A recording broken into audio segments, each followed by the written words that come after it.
பிதாசுதன் பரிசுத்தாவின் பெயராலே ஆமேன். மரியே வாழ்க. அல்லேலூயா. அருள் நிறைந்த மரியே வாழ்க, கர்த்தர் உம்முடன் இருக்கின்றார். லூக்கா நற்செய்தி அதிகாரம் 1 வசனம் 28. அல்லேலூயா, அல்லேலூயா, அல்லேலூயா. இயேசுவுக்கே புகழ். மரியே வாழ்க. ஆமேன். வாழ்க தாயே, வாழ்க நீயே, வாழ்க வாழியவே.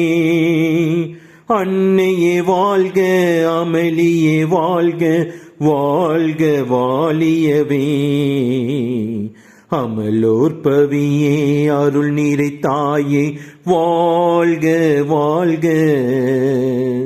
மாசரு கண்ணியே, மாபெரும் தாயே, வாழ்க வாழ்க.